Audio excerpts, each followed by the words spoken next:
রাধে কৃষ্ণ বন্ধুরা। আপনাদের সকলকে জানাই আগাম নতুন বছরে অনেক অনেক শুভেচ্ছা। বন্ধুরা, আজকে 2024 সাল শেষ করে আজ রাত 12টার পর আমরা 2025 সালে পা রাখব। তাই এই সময়ে আমাদের করা কিছু কার্য নতুন বছরকে পরম সৌভাগ্যে ভরিয়ে দেয়। এছাড়াও গরুর পুরাণে ভগবান বিষ্ণু নিজে বলছেন যে এই 5টি জিনিস আমাদের বাড়িতে থাকার ফলে নতুন বছরে আমাদের আয় উন্নতি হয় না, মা লক্ষ্মী আমাদের বাড়িতে প্রবেশ করেন না, ফলে নতুন বছর আগের বছরের মতোই আমাদের দুঃখ দারিদ্রতায় ভুগতে হয়। তাই এই নতুন বছরের প্রথম 10 দিনের মধ্যেই বাড়ি থেকে এই 5টি জিনিস সরিয়ে ফেলুন। এতে নতুন বছরে আপনাদের জীবনে নিয়ে আসবে পরম সুখ এবং সৌভাগ্য। এবং এই সময়ে বন্ধুরা, আপনারা বিশেষ করে এই 1 জানুয়ারি দিন এই 5টি জিনিস কিন্তু আপনারা কাউকেই দেবেন না। হ্যাঁ বন্ধু, কেউ চাইতে চাইতে মরে যাক, তবুও আপনার বাড়ির এই 5টি জিনিস আপনারা কাউকে দেবেন না। নইলে সারা বছর কিন্তু বন্ধুরা আপনারা অর্থ কষ্ট, দুর্ভাগ্য, আয় উন্নতির পথে বাধা, সংসারে অশান্তি, এমন নানান রকম সমস্যায় ভুগবেন। এছাড়াও বন্ধুরা, এই দিনে এই 5টি কাজ আমাদের হিন্দু ধর্মে মহা পাপের মধ্যে পড়ে, যা এই দিন করলে কখনোই সেই ব্যক্তির ওপরে কোনো দেব কৃপা হয় না। নতুন বছরে সেই ব্যক্তির ওপরে এসে পড়ে শনির বক্র দৃষ্টি। এতে মহাদেবও রুষ্ট হয়ে যান, মা লক্ষ্মী গৃহ ত্যাগ করেন। তাই বন্ধুরা, নতুন বছরকেই সুন্দর করতে এই ভুলগুলো যাতে আপনারা না করেন, তাই ভিডিওটি কিন্তু আপনারা অবশ্যই পুরো দেখুন।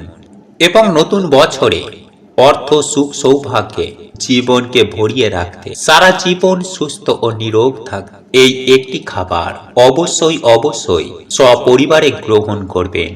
কারণ বন্ধুরা, বিষ্ণু পুরাণে স্বয়ং ভগবান বিষ্ণু নিজে বলেছেন, যদি কোনো ভক্ত সামান্য এই খাবারটি বছরের প্রথম দিন খাদ্য হিসাবে গ্রহণ করে, সেই ব্যক্তির ভাগ্য সারা বছর তাদের সহায় থাকে। তারা নতুন বছরে যা যা চাইবে তারা তাই পাবে। এক কথায় বলতে গেলে ভগবান বিষ্ণু বলেছেন, এই খাবারটি খাওয়ার ফলে ভিখারিও রাজা হয়ে যায়, কারণ তাদের ভাগ্য তাদের সহায় থাকে। সেই সকল ব্যক্তি ছাই হাতে মুঠো করলেও তাদের সেই ছাই সোনায় পরিণত হয়। তাই বন্ধুরা, চলুন জয় শ্রীকৃষ্ণ, রাধে রাধে লিখে কমেন্ট করে স্টেপ বাই স্টেপ বিষয়গুলি জেনে নেওয়া যাক। তবে আমি সবার প্রথমে আপনাদেরকে জানিয়ে রাখবো যে আগামীকাল বছরের প্রথম দিনটি সুন্দর ও সুখময় করে তোলার জন্য এই কয়েকটি বিষয় অতি অবশ্যই মেনে চলবেন। কারণ আমরা প্রত্যেকেই জানি, যার শুরুটা ভালো হবে তার শেষটাও ভালো হবে। আর আজ আমি এই সকল প্রত্যেকটা বিষয় নিয়ে আপনাদেরকে জানিয়ে দেব। এবং আমি আপনাদেরকে বিনম্রভাবে অনুরোধ করব যে আজকের এই ভিডিওটি আপনারা অত্যন্ত মনোযোগ সহকারে শেষ পর্যন্ত দেখতে থাকুন। বন্ধুরা, আমরা নিজেদের ভাগ্যের উন্নতির জন্য, আমাদের অর্থনৈতিক পরিকাঠামোর উন্নতির জন্য দিন রাত অক্লান্ত কঠোর পরিশ্রম করে থাকি।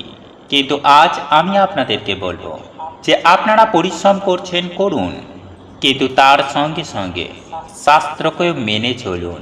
এক কথায় আমি আপনাদেরকে বলতে চাইছি যে আপনারা ধর্মকর্মে লিপ্ত থাকুন। হ্যাঁ বন্ধুরা, আপনারা ধর্মকে পালন করুন এবং তারই সঙ্গে কর্ম করুন। তাহলে আপনার ভাগ্য আপনার সহায় থাকবে, যার ফলে আপনি যাতে হাত দেবেন সেটাই সোনা হয়ে উঠবে। যাই হোক বন্ধুরা, আজ আমি যে বিশেষ 5টি খাবারের কথা বলবো, এই খাবার 5টি আপনি ও আপনার পরিবার যদি গ্রহণ করেন, তাহলে আপনি হাতে নাতে যেমন ফল পাবেন, ঠিক তেমনই আপনার আগামী বছর আরও সুন্দর হয়ে উঠবে। তথা এই ভিডিওটির মাধ্যমে আমি আপনাদেরকে আরও একটি সুন্দর বিষয় তুলে ধরার চেষ্টা করব, আর তা হলো কোন দিকে মুখ করে খেলে কি ফল প্রাপ্তি হয় এবং কোন দিকে মুখ করে খাওয়া মোটেও উচিত নয়। এই সকল প্রত্যেকটা বিষয়ে কিন্তু আমি আপনাদেরকে স্টেপ বাই স্টেপ সুন্দরভাবে জানিয়ে দেব। তাই সুপ্রিয় দর্শক বন্ধুরা, আজ আমার বলা এই ভিডিওটি আপনারা সম্পূর্ণ শেষ পর্যন্ত দেখতে থাকুন। তাহলে আপনারা নতুন কিছু জানতে পারবেন, নতুন কিছু শিখতে পারবেন। সেই সঙ্গে আপনারা লক্ষ্মী গণেশের কৃপায় ও আশীর্বাদে আপনারা জীবনে প্রচুর পরিমাণে সুখ, শান্তি ও অর্থ পাবেন।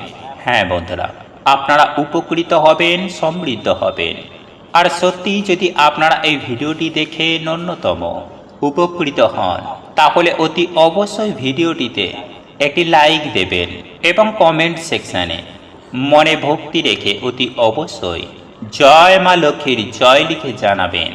বন্ধুরা, আপনারা একটি বিষয় মাথায় রাখবেন, বছরের প্রথম দিন আমাদের প্রত্যেকের কাছে অত্যন্ত গুরুত্বপূর্ণ। আমাদের বেশ কিছু নিয়ম মেনে চলা উচিত। যেমন এই পহেলা বৈশাখের দিন বাড়ির মধ্যে কোনোভাবে ঝগড়া, ঝামেলা, কলহ, অশান্তি যেমন করতে নেই, ঠিক তেমনই এই দিন যদি আপনারা আপনাদের বাড়িতে কোনো অসহায়, গরিব, দুঃখী, দুস্থ মানুষ বা ভিক্ষুক মানুষ এসে উপস্থিত হয়, তাহলে সেক্ষেত্রে সেইরূপ ব্যক্তিকেও কখনো আপনারা খালি হাতে ফিরিয়ে দেবেন না। কারণ ওই সময়টাতে আপনি যে ব্যক্তিটিকে দেখছেন, অর্থাৎ এই ধরনের অসহায়, দিন দুঃখী, ভিখারি, আপনি যদি তাকে সাহায্য করতে পারেন আপনার সাধ্য ও সামর্থ্য অনুযায়ী, তাহলে শনি মহারাজের কুপ্রভাব থেকে আপনি অতি সহজেই বাঁচতে পারবেন। কারণ আমরা আপনারা প্রত্যেকেই জানি যে শনি মহারাজ হলেন কর্মফলদাতা, আর আমরা আপনারা এটাও জানি যে দান ধর্ম পরম ধর্ম। তাই আপনি যদি আগামীকাল এইরূপ ক্রিয়াটি করেন, তাহলে আপনার এই ভালো কর্মের ফলে শনি মহারাজ আপনার জন্য ভালো কিছু উপহার দেবেনই দেবেন। তাই বন্ধুরা, পৌরাণিক তথ্য অনুযায়ী এটি বর্ণিত করা হয়েছে। তাই আপনি কখনোই কোনো অসহায়, দরিদ্র, দিন দুঃখী মানুষকে আপনি সাহায্য অতি অবশ্যই করবেন। যদি আপনার কাছে সাহায্য চাইতে নাও আসে, তবুও আপনি এগিয়ে গিয়ে আপনি অতি অবশ্যই আপনার সাধ্য ও সামর্থ্য অনুযায়ী সাহায্য করবেন। দেখবেন শনি মহারাজ আপনার ওপর অত্যন্তই সন্তুষ্ট হবেন। যাই হোক বন্ধুরা, এরপর দ্বিতীয় যে নিয়মটি আপনাকে পালন করতে হবে তা হলো, বন্ধুরা, আপনারা আপনার বাড়ির পার্শ্ববর্তী যে কোনো শনি মন্দিরের আশেপাশে যদি কোনো অসত্য গাছ থেকে থাকে, সেই অসত্য গাছের গোড়ায় অতি অবশ্যই কিছুটা পরিমাণ কালো তিল এবং কিছুটা পরিমাণ সরিষার তেল ঢেলে দিয়ে আসবেন। আর আপনাদের পক্ষে যদি সম্ভব হয়, তাহলে শনি মহারাজের যে কোনো মন্দিরে এই কালো তিল বা সরিষার তেল কিংবা কালো রঙের কোনো বস্ত্র আপনি দান করে আসতে পারেন। আর যদি আপনি এই কাজটি আগামীকাল করতে পারেন, তাহলে তো আর কোনো কথাই নেই। দেখবেন এর ফলে আপনার জীবনে পারিবারিক সমস্যা বলুন কিংবা আর্থিক সমস্যাই বলুন, এই সমস্ত কিছুই সমস্যা এক নিমেষেই দূর হয়ে যাবে। একই সঙ্গে আপনারা আরো একটি কাজ করতে পারেন। আগামীকাল কালো রঙের কোনো গরুকে এবং কালো রঙের যে কোনো কুকুরকে আপনারা খেতে দেবেন। হ্যাঁ বন্ধুরা, আপনারা যদি আগামীকাল কোনো গোমাতা ও কালো কুকুরকে রুটি ও মিষ্টি খাওয়াতে পারেন, তাহলে আপনার পক্ষে এটা অত্যন্তই শুভ ফল এনে দেবে। আপনার মঙ্গল ঘটবে এবং আপনার জীবনে থাকা সমস্ত প্রকার আর্থিক কষ্ট এক চুটকিতেই দূর হয়ে যাবে। এবং শনি মহারাজের অশেষ কৃপায় আপনারা ধনধান্যে ফুলে ফেঁপে উঠবেন। আপনার জীবনে যদি ঋণের বোঝা থেকে থাকে, তাহলে সেই ঋণের বোঝা থেকে আপনি মুক্তি পাবেন। বন্ধুরা, আপনারা একটিবার বিশ্বাসের সঙ্গে, নিষ্ঠা ও ভক্তি আন্তরিকতার সঙ্গে এই রুটি ও মিষ্টি মন থেকে শ্রদ্ধা ভক্তি সহকারে একবার গোমাতা ও কুকুরকে খাইয়ে দেখুন। আমি আপনাদের কথা দিচ্ছি, 7 দিনের মধ্যে আপনাদের আর্থিক উন্নতি হবেই হবে। 7 দিন পরেই আপনারা নিজেরাই অনুভব করতে পারবেন যে আপনার এই কর্মের ফলে আপনারা কতটা উপকৃত হয়েছেন। ঠিক একই সঙ্গে বন্ধুরা, আমাদের হিন্দু শাস্ত্র মতে এই পৌষ মাসকে অন্যান্য মাসের তুলনায় অধিক গুরুত্ব দেওয়া হয় মা লক্ষ্মীর পুজো আরাধনার ক্ষেত্রে। আমাদের বাড়িতে তথা আমাদের পাড়া প্রতিবেশীদের বিভিন্ন সময়ে বিভিন্ন দ্রব্য দিয়ে আমরা সাহায্য করে থাকি, বা আমাদের প্রিয়জনদের মধ্যে বিভিন্ন জিনিসপত্র দেওয়া নেওয়া হয়ে থাকে। আর এটি খুব স্বাভাবিক এবং এটাই করা উচিত। কিন্তু বন্ধুরা, আজ আমি আমার এই ভিডিওটির মাধ্যমে আপনারই বাড়িতে থাকা এমন 5টি জিনিসের কথা জানিয়ে দেব, যে জিনিসগুলি এই পবিত্র পৌষ মাসে দেওয়া নেওয়া থেকে এড়িয়ে চলুন, বিশেষ করে সন্ধ্যার পর। বন্ধুরা, এই 5টি জিনিস যে দেবে তার অতি অবশ্যই ক্ষতি হবে, আর এটা আমি আপনাদের 100% গ্যারেন্টি দিয়ে বলতে পারি, এবং যে নেবে তার বিশাল উন্নতি হবে। সুতরাং আপনি এই বিষয়টি একটু মেনে চলার চেষ্টা করবেন। তাই সবার প্রথমে আমি আপনাদেরকে যে জিনিসটির কথা বলবো তা হলো চাল। হ্যাঁ বন্ধুরা, এই পবিত্র পৌষ মাস চলাকালীন সন্ধ্যার পরে কাউকে চাল ধার দেবেন না। বন্ধুরা, এই পবিত্র পৌষ মাসে আপনি যদি চাল কাউকে ধার দেন তাহলেই ঘটে যাবে ভয়ঙ্কর বিপত্তি। কারণ শাস্ত্রমতে স্পষ্টত নিষেধ করা হয়েছে যে পৌষ মাসে সন্ধ্যার পরে কাউকে চাল দান করা যাবে না। কারণ আমরা আপনারা প্রত্যেকেই জানি মা লক্ষ্মী চালের মধ্যে অধিষ্ঠান করেন। এছাড়াও মা লক্ষ্মী সংসারের সকল প্রকার দ্রব্যের মধ্যে অধিষ্ঠান করেন। তাই এই চাল যদি আপনি পৌষ মাসে কাউকে সরাসরি দেন তাহলে কিন্তু আপনারই জীবনে চরম ভয়ঙ্কর বিপত্তি ঘটবে। তাই সাবধানতা অতি অবশ্যই অবলম্বন করবেন। যাই হোক বন্ধুরা, এরপর দ্বিতীয় যে জিনিসটির কথা বলবো তা হলো অর্থ। হ্যাঁ বন্ধুরা, আমরা আপনারা প্রত্যেকেই জানি যে এই অর্থই হলো অনর্থের মূল। কিন্তু এই পবিত্র পৌষ মাসে যে যার অর্থ তার কাছেই রাখবেন। যদি আপনার কারোর কাছে ধার থেকে থাকে, ঠিক যেমন শোধ করে দেবেন, ঠিক তেমনই অন্যজনের কাছ থেকে আপনি ধার নেবেন না, বা আপনি কাউকে ধার দেবেন না। কারণ এই পবিত্র পৌষ মাসে সন্ধ্যার পরে অর্থ লেনদেন করা একদমই উচিত নয়।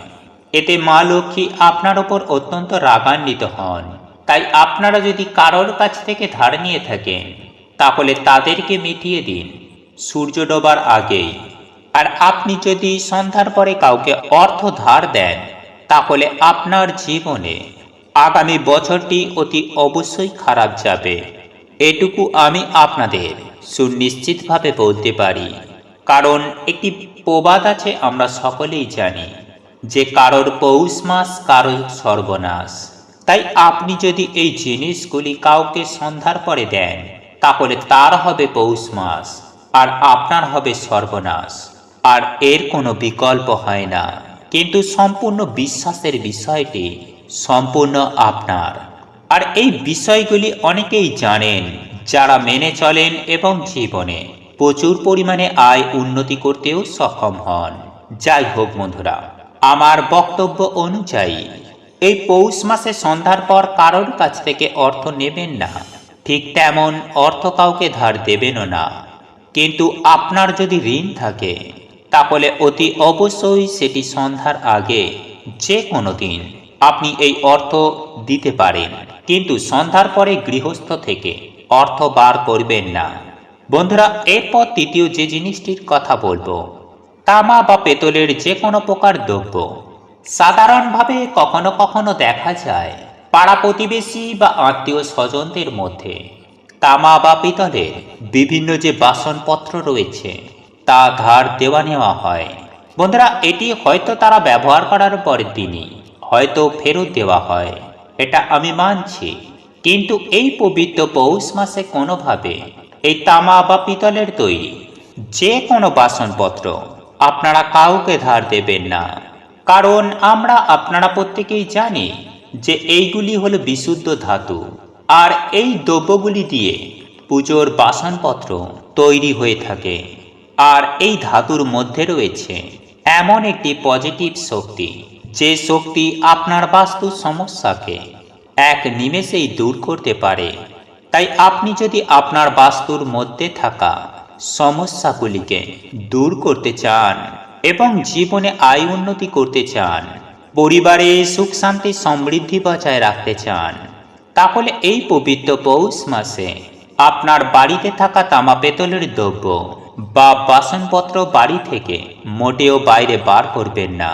কারণ এর ফলে আপনার বাড়ির পজিটিভ এনার্জি কমে যাবে, যার ফলে নেগেটিভ শক্তির পরিমাণ ধীরে ধীরে প্রচুর পরিমাণে বৃদ্ধি পেতে থাকবে, যার ফলস্বরূপ আপনাদের জীবনে দুঃখ, কষ্ট, জ্বালা যন্ত্রণা, দারিদ্রতা, রোগ ব্যাধি চতুর্দিক থেকে ঘিরে ধরবে।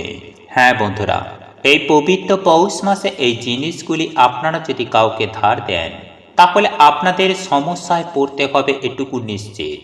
আর এটা আমি আপনাদের 100% গ্যারেন্টি দিয়ে বলতে পারি। বন্ধুরা, এরপর যে দ্রব্যটির কথা বলবো তা হলো লবণ। হ্যাঁ বন্ধুরা, আপনারা একেবারে ঠিকই শুনছেন। আপনারা প্রত্যেকেই জানি যে লবণের মধ্যে মা লক্ষ্মীর নিবাস। তাই এই পবিত্র পৌষ মাস চলাকালীন এই লবণ কাউকে সন্ধ্যার পরে দেবেন না। আর আপনি যদি এই লবণ কাউকে ধার দেন, তাহলে আপনি নিজে হাতে আপনার গৃহের মা লক্ষ্মীকে তার হাতে তুলে দিলেন। আর এই মা লক্ষ্মী যদি আপনার গৃহ ত্যাগ করেন, তাহলে আপনার থেকে খারাপ পরিস্থিতি আর কারোর হবে না। হ্যাঁ বন্ধুরা, আপনার জীবনে নেমে আসবে চরম ভয়ঙ্কর দারিদ্রতা। এবং একই সঙ্গে আমি আপনাদেরকে জানিয়ে দেব যে আপনারা এই লবণের সঙ্গে সঙ্গে হলুদও কাউকে দেবেন না। সেই সঙ্গে সঙ্গে গো উৎপাদিত কোনো দ্রব্য আপনারা কাউকে দেবেন না। কারণ আপনারা প্রত্যেকেই জানি যে গোমাতার মধ্যে রয়েছে 33 কোটি দেবদেবীর বাস। আর আমরা গো পালন করি দুধ, দই, ছানা, পনির, ক্ষীর, ঘি ইত্যাদি এই জাতীয় দ্রব্যগুলি উৎপাদন করার জন্য। আর সাধারণত এই দ্রব্যগুলির জন্য অনেক মানুষ ব্যবসাও করেন। যারা ব্যবসা করছেন তাদের জন্য ঠিক আছে, কিন্তু এগুলি নিয়ে যারা ব্যবসা করেন না, অর্থাৎ এই গোমাতার সাথে যাদের অর্থের কোনো সম্পর্ক নেই, তারা এই গো উৎপাদিত দ্রব্যগুলি বিনামূল্যে বা ধার হিসাবে এই পবিত্র পৌষ মাসে সন্ধ্যার পরে আপনারা কাউকে দেবেন না। এমনকি গোবর থেকে তৈরি ঘুঁটেও কিন্তু আপনারা কাউকে ধার হিসাবে দেবেন না। কারণ গো উৎপাদিত প্রত্যেকটি দ্রব্যের মধ্যে রয়েছে মা লক্ষ্মীর অধিষ্ঠান। তাই আপনি যদি গো উৎপাদিত দ্রব্যগুলি দিয়ে দেন, তাহলে আপনার গৃহ থেকে মা লক্ষ্মী বেরিয়ে যাবেন। এমন একটি পবিত্রতম দিনে, বা বলতে পারেন এমন একটি গুরুত্বপূর্ণ দিনে, আপনারা কখনো অন্যের বাড়িতে খাবার গ্রহণ করবেন না। হ্যাঁ বন্ধুরা, আপনারা একেবারে ঠিকই শুনছেন। কারণ শাস্ত্রমতে এমনটাই বিশ্বাস করা হয় যে এই বিশেষ দিনে এমন বিশেষ কিছু কিছু দিন রয়েছে যেগুলি কিন্তু আমাদের প্রত্যেকের কাছে অত্যন্ত বিশেষ একটি দিন। আর সেই দিনগুলিতে কিন্তু আমাদের কখনোই অন্যের বাড়িতে খাবার গ্রহণ করা উচিত নয়। উচিত কি জানেন? নিজের বাড়িতে যেমন হবে তেমনই খাবার গ্রহণ করা। হ্যাঁ বন্ধুরা, আপনারা একেবারে ঠিকই শুনছেন। আপনার গৃহে যা হবে আপনি তাই গ্রহণ করুন, কিন্তু ভুল করেও অন্যের বাড়িতে খাবার গ্রহণ করবেন না। আর আপনার বাড়িতে যা হয়েছে সেটাকেই আপনি যদি খাদ্য হিসাবে গ্রহণ করেন, তাহলে সারা বছর আপনি আপনার জীবনকে অত্যন্ত আনন্দ ও সুখকর এবং আর্থিক দিক থেকে সচ্ছলতার মাধ্যমে নিরোগ ও সুস্থ হয়ে আপনারা জীবনটাকে অতিবাহিত করতে পারবেন। কিন্তু অন্যের বাড়িতে খাদ্য গ্রহণ করলে আপনাকে কিন্তু সারাটা জীবন পরনির্ভরশীল হয়ে থাকতে হবে। তাই এই কাজ বন্ধুরা ভুলেও আপনারা করবেন না। এছাড়াও খাবার আমাদের শরীরে শক্তি যোগায়। বন্ধুরা, আমাদের শরীর ফিট থাকার জন্য সুস্বাদু খাবার খাওয়া আমাদের প্রত্যেকের প্রয়োজন। এবং এমন কিছু বিশেষ দিন রয়েছে, সেই বিশেষ দিনগুলিতে এমন বিশেষ কিছু খাবার খেলে আমাদেরই সৌভাগ্যের মাত্রা যেমন বৃদ্ধি পায়, ঠিক তেমনই আমাদের শরীর সুস্থ থাকে। তাই আমি আপনাদের উদ্দেশ্যে যে 5টি খাবারের কথা বলবো, সেই খাবারগুলির মধ্যে সবার প্রথমেই হলো উচ্ছে বা করলা। হ্যাঁ বন্ধুরা, আপনারা একেবারে ঠিকই শুনেছেন। আপনারা যদি এই উচ্ছে বা করলা গ্রহণ করতে পারেন, তাহলে আপনারা সারা জীবন সুস্থ ও নিরোগ থাকবেন। এরপর দ্বিতীয় যে খাবারটির কথা বলবো তা হলো নোটে শাক, তৃতীয় সজনে ডাঁটা, চতুর্থ আমের ডাল এবং পঞ্চম হলো এঁচোড়। বন্ধুরা, আপনারা অতি অবশ্যই চেষ্টা করবেন এই 5টি খাবার গ্রহণ করার। যাই হোক বন্ধুরা, একথা মনে রাখবেন যে শাস্ত্রমতে এই খাবারগুলি অতি অবশ্যই নিজের বাড়িতে রান্না করে খাদ্য হিসাবে গ্রহণ করার কথা বলা হয়েছে। স্বয়ং মা লক্ষ্মী বলেছেন, এই খাদ্যগুলি গ্রহণ করলে সৌভাগ্যের উদয় ঘটবে। বন্ধুরা, আপনারা একটু লক্ষ্য করে দেখবেন যে ছোট্টখাট্ট অনেক রকম সমস্যা থেকেও আপনারা কিন্তু সুনিশ্চিতভাবেও রেহাই পেয়ে যাবেন। সর্বোপরি আপনাদেরকে বলে রাখি যে এই 5টি শাকসবজির মধ্যে আপনারা যদি যে কোনো একটি তরকারি ও খাদ্য হিসাবে গ্রহণ করেন, সেক্ষেত্রে কিন্তু আপনাদের সারা বছরটা অত্যন্ত সুন্দরভাবে কাটবে। সেই সঙ্গে আপনারা সুস্থ নিরোগ থাকবেন এবং সেই সঙ্গে আপনার হাতে প্রচুর পরিমাণে অর্থ আসতেই থাকবে। এক কথায় বলতে গেলে আপনাদের জীবনে টাকা পয়সার বন্যা বইবে। আপনাদের আর্থিক ভাগ্য আকাশ ছোঁয়া হয়ে উঠবে। যাই হোক বন্ধুরা, এরপর আপনাদেরকে জানিয়ে রাখি যে আপনারা কোন দিকে মুখ করে বসে খাদ্য গ্রহণ করলে কি ফল পাবেন, বা কোন দিকে বসে খাদ্য গ্রহণ করা উচিত সেই সম্পর্কে। বন্ধুরা, শাস্ত্র মতে বলা হয়েছে বিভিন্ন দিকে মুখ করে বসে খাদ্য গ্রহণ করি, তাহলে কিন্তু তার আলাদা আলাদা ফল প্রাপ্ত হয়। বন্ধুরা, আমাদের হিন্দু শাস্ত্রে স্পষ্ট করে উল্লেখ করা হয়েছে যে পূর্ব দিকে মুখ করে খেতে বসলে বা যদি খাবার গ্রহণ করেন, তাহলে শাস্ত্র মতে উল্লেখ করা হয়েছে সেই ব্যক্তির আয়ু বৃদ্ধি হবে। এবং আপনি যদি পশ্চিম দিকে মুখ করে বসে খাদ্য গ্রহণ করেন, সেক্ষেত্রে বলা হয় সেই ব্যক্তির ধনবান হতে বেশি সময় লাগে না এবং ধনপ্রাপ্তির সুযোগ তাদের ভাগ্যে অনেকাংশেই বেড়ে যায়। বন্ধুরা, এইবার আমি আপনাদেরকে যে বিষয়টির কথা বলবো সেটি অত্যন্ত গুরুত্বপূর্ণ, আর তা হলো যে সকল মানুষ আদর্শে বিশ্বাসী, তারা নিজেদের আদর্শকে অটল রাখতে, সৎ কর্ম করতে তারা অতি অবশ্যই উত্তর দিকে বসে খাদ্য গ্রহণ করবেন। তবে এই প্রসঙ্গে আমি আরও একটি গুরুত্বপূর্ণ কথা আপনাদেরকে জানিয়ে রাখি, আর তা হলো আপনার যদি কোনো সন্তান বা সন্ততি থাকে, তাহলে সেক্ষেত্রে আপনি কখনোই উত্তর দিকে মুখ করে খেতে বসবেন না। কারণ শাস্ত্রমতে এটা উল্লেখ করা হয়েছে যে এতে সন্তানের অকল্যাণ হয়ে থাকে। সন্তান সন্ততিরা নানানভাবে নানান বিপদে পড়তে পারে। বন্ধুরা, সন্তানেরা নানানভাবে ক্ষতিগ্রস্ত হতে পারে। তাই অতি অবশ্যই এই বিষয়টি আপনারা মাথায় রাখবেন, সাবধানে থাকবেন। এবং এর থেকেও সবথেকে বেশি গুরুত্বপূর্ণ বিষয় হলো, যে ব্যক্তি অত্যন্ত বিলাসী আমোদ প্রমোদ পছন্দ করেন, তারা দক্ষিণ দিকে মুখ করে বসে খাদ্য গ্রহণ করবেন। বন্ধুরা, এক্ষেত্রে আমি আপনাদেরকে বলে রাখি যে আপনাদের যদি মাতা পিতা বেঁচে থাকে, তাহলে সেক্ষেত্রে কখনোই আপনারা দক্ষিণ দিকে মুখ করে বসে খাদ্য গ্রহণ করবেন না। আর আপনি যদি আপনার মাতা পিতাকে ভালোবাসেন, মা বাবাকে শ্রদ্ধা করেন, যদি অন্তর থেকে নিজের বাবা মাকে নিচের বলে মনে করেন, তাহলে কখনোই আপনারা দক্ষিণ দিকে মুখ করে বসে খাদ্য গ্রহণ করবেন না।